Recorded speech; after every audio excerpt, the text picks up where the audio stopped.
and this is only from what I know personally, and I want everyone watching the show, this is what I know personally. This isn't me reaching out to anyone other else than a few realtors that I've spoken with and some people at the agency in our brokerage. But I know of personally 10 multiple offer scenarios that happened in the last 3 days. You're listening to the Ottawa Real Estate Podcast with your hosts, Paul Stevenson, David Warren, and Greg Campbell. Let's see what's going on in the world of real estate today. Yes. What's up, everybody? Good. Welcome to the show. I'm sure that you noticed there's two of us today again, but it's not the same two.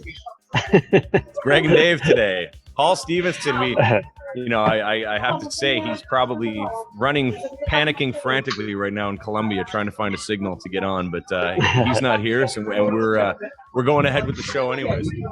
So for those, again, I'll do a little intro here. It's usually Paul that does these things, but I'm going to do it now. Greg Campbell, Realtor Managing Director at the agency Ottawa. I'm with David Warren, who is a mortgage agent and one of the owners at Referral Mortgages in Ottawa, Ontario, Canada. We do this weekly. We're going to get into this right now. There's lots to talk about. David, how are you? Where are you? Tell everyone. I'm on the coast of Spain, Tossa de Mar. Looks like a terrible time. Drinking 3 p.m, sipping an Aperol Spritz as we do this show. It's fantastic. It's the best. Living your best sir. life. Yes, sir. So, so you had a nice trip. You've been paying attention to the show, I guess. You're still doing some work, I imagine. Yes, while you're there. Of course. Can never get away. And so, what are you finding lately? Based on if you listening to the show and in the market, what are you finding is the most common question that you're getting from people right now in the mortgage industry? I mean, certainly with we'll start with Bank of Canada last week. After the last week's episode, they raised the bank prime by 0.75% again. Affecting, again, it's like a broken record, but affecting variable rate mortgages, and you're qualifying. So get if you're out shopping or you have clients that are shopping, whether that be mortgage agent, realtor, or you're a buyer, get pre-approved. I think Paul touched on it last episode as well, but you do your previous pre-approval does not count. If you already have an approval you're waiting to close, then you're fine. The rate increase does not affect that approval. So really, it's a lot of the questions I'm getting are around just that. Do we need to get pre-approved? How does that affect my numbers? And it's obviously continuing to diminish their buying power. And it's really too bad. I had somebody that actually had a conditional offer. We got an approval on the day on the 7th, right before the rate announcement, or the 6th rather. They walked away from the property. They had conditions. They decided not to go ahead. But now, because they decided not to firm up, now their max that they can qualify for is less. 2 days later, it was less because the approval was based on the rate at that time on and variable. This was a day before they had an approval. Correct. Why did they walk away? Like they just didn't like the home, but now inspection. Okay. They couldn't come to terms with some repairs to the property or anything like that. It's unfortunate, but yeah, I mean they walked away, and next day rate increase, and as soon as that happened, they can't qualify for that purchase price anymore. And how much less is it? Like a 50K? Yeah, pretty well. Wow. Yeah. So, I mean, it's, it'll be continuously affect people. I mean, that's the whole point of them raising the rates right now, is to slow the market and slow inflation. But, so really the long story short is just if you're shopping or have clients shopping, certainly make sure that they've spoken to somebody since the last announcement. So the crazy thing about that, I'll just get into this right now, about the weekend in real estate, the last few days anyways, is that, when the rate changed, everybody, like all realtors, we all called our clients, we all posted on social media, it was just like, it was the thing to do. And I talked to a lot of clients. They would, they went back and they revisited their approval and all that. And just like we've been predicting on Torep, well, not predicting, we've been commenting saying there's two ways that this could go. It could either go prices drop a little bit more, like most people were saying, and slowing the market a bit, or being that it's mid-September now, almost coming back into the fall market, and Paul's been I think saying this more than either of us, saying that he's like, I see multiple offers coming back. I see multiple offers. He kept saying it, and I didn't even say it. I was just kind of like, I'm just gonna kind of sit Let back. it be his prediction. Let it be Paul's prediction. He's not the realtor, right? So anyways, so this weekend, and what I think, and this is only from what I know personally, and I want everyone watching the show, this is what I know personally. This isn't me reaching out to anyone other else than a few realtors that I've spoken with and some people at the agency in our brokerage. But I know of personally 10 multiple offer scenarios that happened in the last 3 days. Homes selling over list price. Wow. My mother was involved in one personally. It was listed, sold 30,000 over. It was a high-end condo. We had one of our agents in here in the office, Chantel. She had a situation where they'd just shown a property, had been on the market for 2 weeks out of nowhere, 2 offers sold over list. So, and of course, this is not every property, but I will tell you also, I was out with some clients on the weekend. One of the ones we were going to see, couldn't see it, got sold, 2 offers. And there was one that we saw the other day. They just got an offer on it this morning. It's been on the market for 3 weeks. So if all those people that have been listening and making comments saying that, oh, it's not the summer market, summer's got nothing to do with it, bud. Well, apparently it does, because now it's fall and the shit's popping off again. So kids are back in school. Kids are back in school. Everyone's back at work. Everyone, they took their holiday. They're back. They want to go shopping. So I feel, and again, yeah, I hate saying this, but everybody that we told to go shopping in the summer that didn't do it, you may have missed an opportunity. You're still going to find something, and it just means that whatever happened in the summer wasn't for you. That's fine. You're going to find something, but with the rates going up, and if the prices if these offers keep going like this, and the prices stay where they are, in the end, you're going to pay way more money than you would have paid for something if you bought in the last 8 weeks. And you know what? Even, and not, and I know people harp on us of saying this repeatedly about, the market not coming back in the fall and things like that. Even in retail, the gallery, like my wife and I, we have a gallery in town. It's been dead through all of August, completely dead. Kids go back to school, kids in daycare. This past week, volumes pick up. People visiting, purchasing, really as soon as school started again, just even on retail picked up. It really is, it's not just the real estate industry. It really is across the board. Everything. Unless they're a tourism based business, that's, then your market is busy in the summer, but for everything else, it's dead. Lauren and I were talking about it when we were here in traveling in a lot of places, in a lot of these countries in France and whatnot. France shuts down for August. They close everything because there's nobody, unless you're tourism based. All other industries close down, and they're not open. Period. They take the whole month off because it's not worth it.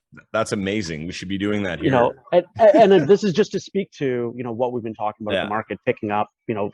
Second week, third week in September, etc. It's not just in the real estate market; it's across the board. Again, people are out of vacation mode for the most part, and kids are back in school. They've got the time on their hands to look at those listings and all that. Yeah, and the people that want to move, they want to be in something for Christmas, right? Yeah. So they want to get that. They want to get into that house. So we'll see. And so for those of you that are still sitting on the sidelines, there's another rate announcement in October. It's possible rates go up again, which the target rate they've said for this year is like that they've hit it, but they've also left the door open for additional increases depending how the market goes or inflation numbers. So if you are sitting on the sidelines, you are thinking, or you are a realtor or a mortgage broker, can talk to your clients, advise them there is another possible rate increase next month, which again will diminish their affordability even more so, purchasing power. And the thing that concerns me the most is that I think people underestimate our city in general in terms of immigration, in terms of employment, and in terms of availability of homes. And now with a real shift coming to the resale market as opposed to the new build, based on the capacity of the builders, based on their prices that they're taking, I think, too long to recalibrate with the market, offering agents incentives to bring in buyers now again. I think the resale market's going to be very strong going into next year. And of course, could be wrong. We always say this is just our predictions on what we see. I don't know. And even with that rate increase, if it goes up again, imagine if it goes up and the prices don't go down. Like it's kind of terrifying. I think people, and I know we've said it before, but people focus on, the rate right now. Look at short-term money. I think Paul was talking about that last week as well. Look at 2 and 3 year terms instead. Rates are up right now. Inflation's up right now. They're looking to get it back down to earth sooner than later. So look at short terms. And so when you're purchasing a home, don't look at it as your rate's going to be in perpetuity at 5.5%. That's what it's at right now. Take a 2 year, 3 year term. I have a mortgage coming up for renewal in November. I'm looking at a 1 to 2 year term on that renewal, because I believe that rates will be coming back down. And look at it as you're buying a home for 25 or 30 years, a place to live in. Don't look at, that's not going to be a rate. Definitely look at, what suits you and your family now. If you can qualify, yes, it's a hit. That's the whole purpose of them raising rates as well, and is to slow down spending elsewhere. Yeah, and I think one of the big problems in people's minds is that they have this idea of the last couple years where they're looking at buying a home and assuming that somehow they're going to make, like they're going to profit like $25,000 to $100,000 in 12 months. Yeah. So they're not looking at the whole purpose of buying a home in the first place. Mm-hmm. Yeah, they're, I know there's people talking, in comments, and we've talked about it as well, but some of those people they're speculative buyers. They're buying assuming that the price is going to go up, and that's not the case right now. Typically you buy and it's in the 3 to 5% appreciation annually. Right now, the numbers, the values are still up 5.5% over last year. Like on the year, I think it was like for August. I think I saw, maybe it was your post or something like that. Kind of looking at the year over year. Oh yeah, we're up again. We're still up year over year. Yeah, it's still up. I think 5.5%, which is the typical. The typical. And so, yes, they're down right now in the summer when it's slower months because there's a lot more supply. But people keep buying. Those prices are going to come back up because there's going to be, people aren't going to be listing. There's going to be more people actually actioning. And I think if you go back to the beginning of or I guess it would have been probably in spring or whatever, when all these conversations started, I think my prediction for the year was an 8% increase. I don't know. It's got to be logged somewhere. I think by the end of the year, that was my prediction for 2023. We need to start logging our prediction. We need to start logging our. We need to start logging our prediction. We do. We really do. Steven needs to timestamp them. Our predictions. Yeah. Prediction 1,182. we need to do that. Hopkins, we leave that up to you. Okay, Dave, listen, you had a good comment before we got on the show here, based on my inaccurate answer last week, which I knew was inaccurate as soon as I got off the call, just about the rent increases. And Annalie Rice, another local realtor, she responded very accurately, and I knew that because I'd just been through the situation and I didn't answer the question correctly. But the landlords can't just arbitrarily increase your rent. It depends on the contract. If you don't have something in there saying that they can't increase it, they can potentially based on when the property was built. So you need to make sure that you're locked in. But year over year average is only about a 1.2, 1.5, 1.8%. Dave, you can elaborate more on that. I know you know a lot about that too. Yeah, it's just basically the landlord and tenant board sets it annually based on a CPI. Typically, it's the consumer price index. I know, obviously, right now inflation's out of control, and they're not letting landlords increase rents by 8%. I think it's still down in less than 2%. But that's unless the build is after 2018, and like you said, in the contract, then they when you're out of that term. Otherwise, if your lease is up, you're renting, your lease is up, and you're staying in, you just moved month to month, you still have the same rights as if you had an active lease, if you will. They can't just arbitrarily increase rents on you by $500 or $300 unless again, like you said, unless the property is built after 2018. But if it's built after 2018, but they can. But when a lease is up and you're going on month to month, like it is up to the landlord. They can kind of make that decision at the end of the lease, correct? If they give you 90 days, like if they say, because if your lease is up, they can say, I want you out of the property. So can they? No, they can't. You can't move them out. You like even if the lease is about to end. Even if the lease is about to end. Correct. Okay. Yeah. So the only time there would be if they try to renegotiate with you and get it up, but yeah, otherwise it's still on that CPI. But you need it. But it is important to clarify, I think, that you should make sure that your property is rent controlled when you're signing the lease based on the guidelines year over year, and that there's not anything in there that will allow them to just increase the rate arbitrarily to whatever they want. Yeah. Sorry, I froze there for a second. It's all good. Yeah, I mean, it's regardless if you're a tenant and you aren't sure of what your landlord is doing, or whether it's if something feels like it's not right, or your back is up, reach out to the landlord and tenant board. Go on their website. They've got great information. You can reach out to them, phone and email, and ask some questions. It's certainly important as a tenant to also look at what your rates are. There are a lot of landlords that don't know what they can and can't be doing, and some will just try and do it and hope that they can pull the wool over your eyes. So at any point, if you feel like something isn't correct or shouldn't be done, then look into it, because it's very possible that it's not the case. Yeah, exactly. Now, there was another comment. So first of all, thank you, Annalie, for the detailed reply or comment on that, which is great. It was a great reply. And yeah, there's somebody else that commented, just a client of mine, Dick Wong. Hot topics are what the best rates are, but what are the things that I can do to keep my home value high for whenever I do decide to list with Greg, of course. And what are some things that I should be thinking about when looking for a mortgage renewal? So I'll let you touch on the home value side of things. If there's things that people can be doing to improve the value or make sure it stays high or as high as possible. Yeah, I think in terms of keeping your value high is just maintaining it. Any upgrades you do, just make sure that they're appealing to everyone and not just yourself.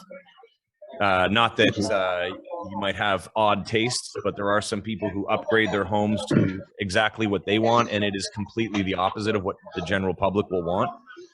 So you really have to take care of that when you're dealing with preparing your house for future resale.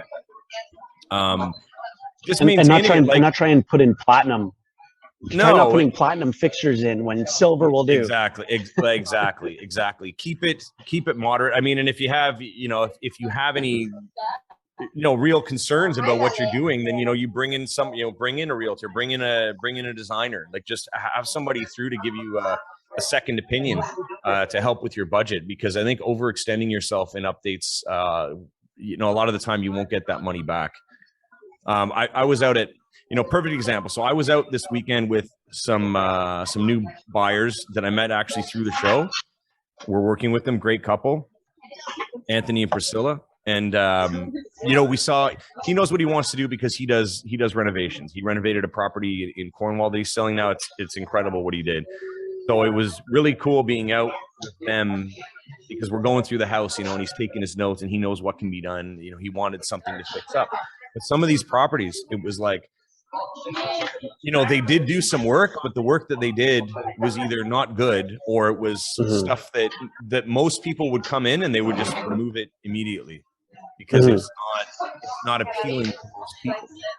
And we saw that in a few places, it just doesn't make sense. So you really have to be careful with what you do. Like, and this is a perfect example. Like this house, one house that we saw, it's going to be very difficult to sell at the price that he wants because of what he did in the home. It just doesn't work. It won't work for most people. And the house just seemed grimy. It wasn't kept well. I mean, that's lifestyle too. So I don't know, but yeah, that's an example of it. Keep it clean, keep it neutral, Don't go crazy. Yeah, no, I think that's all accurate. And don't overspend, like you said, on your renovations either. Like that's an important one. If you are doing work to it, do work to the kitchen and bathrooms. Those are the high value areas, and don't put it in platinum when silver will do. And be cost effective on those renos. In order to, like you said, to get that money back, right? And then, to the second part of that question of what should you be looking for a mortgage renewal? Well, first you should be working with a mortgage professional, and they will look at all the lenders out there, at what their, do rate comparison for you, looking at fixed and variable, making sure, figure out what your goals are. If you're planning on moving, because you're waiting for, values come down, or in the future you think you're going to be moving, make sure that mortgage you're getting into has the ability to move the mortgage between properties, or port the mortgage. A lot of the rates you see advertised online, the lowest rate isn't always the most flexible. They're actually the complete opposite. They really do hold you in them, or lock you in where you can't even, move that mortgage. It's a straight penalty, and only if you sell. Some don't even allow you to refinance, anything like that. So really be cognizant of that. Don't just always look at that lowest rate, and get the advice from a mortgage professional to help you walk you through that process. But something to consider, I said at the top of the show, is look at short-term money. Look at that, 2-year time frame, 3-year max kind of thing. If you're very risk adverse, or not even risk adverse, but you want to know your budget for the next 5 years, and sure, look at the 5-year fixed. If that's you don't even want to think about it in a couple of years, but certainly my advice would be on that short-term time horizon. But yeah, I think that's great. Another one I wanted to touch on, because I wasn't on last week's show, and I know you guys talked about it, was the unreserved and how unreserved auctions and how they're going. So actually, interestingly enough, the day that you guys were recording, I had an accepted offer from a client that was on unreserved. It was listed at 500. They got it at 550 with condition of inspection and with conditions of fine. Maybe you have to be firing on these unreserved deals or properties without conditions or anything like that. Apparently it's possible to still get conditions, which was great. I mean, we went through it. They decided to, they waived their conditions and went firm on it, but they were able to get a inspection and everything else. So just something I thought I'd share with others, because I'm sure many don't know that that's happening. Yeah, no, everyone just thinks it is operating. It's operating like a proper brokerage now, since they changed over. Smart on their part. Yeah. The purchase agreement was still a wonky one. They still had their own purchase agreement. Yeah. But they're allowing conditions. A full, purchase agreement. Those or realtors that have clients and maybe looking at unreserved listings, obviously you can get conditions, whether they say it or not.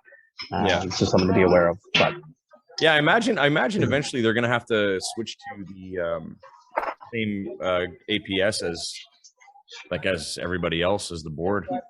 It was the realtor that was working with these clients, they submitted the offer using traditional APS from the Ottawa board, and the final came back as on their copy of the as theirs, that they had to sign. So which was it's much lengthier. It's not one that you typically see. It's their own legal purchase agreement. But anyways, thought I'd just mention that for those of you to be aware of.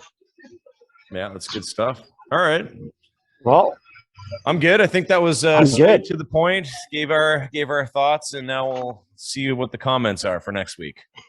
Probably have some fun. I hope there's some funny ones in there too that we can answer. Yeah. I mean, I think I think the biggest summary is just, if you're sitting on the sidelines, again, like we've been saying, pull the trigger or go out and look, and seriously, because the next rate increase will affect you in your buying power. Look at short-term money. Don't think of it as whether this house fits your needs now, whether it fits your budget now, and not looking at that you're going to be at this 5%, 5.5% rate in perpetuity. Think of it as a 30-year purchase, not just this one point in time. Yeah. And don't wait to buy the dip, because the dip might never really happen. I think it already happened in Ottawa. It's possible it could change, but as of right now, I don't see it. You know, there are other factors in the world that are happening that could change that down the road. But for right now, I think it's just move forward.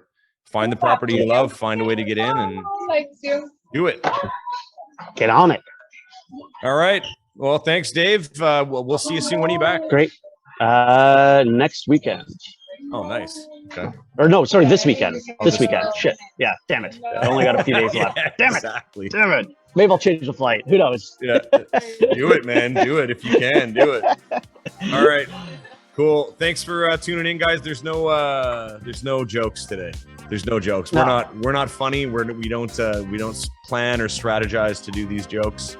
So the mood boosts are out. They'll be back next week with Paul from Colombia, screaming from the mountains. There you go. Like, subscribe, share. Do that. Thank you all for listening. Episode 101. All right. See you guys. Jesus. Thanks for tuning in, everyone. We hope you enjoyed today's episode. Please remember to like, share, comment, and subscribe, because we'd really like that.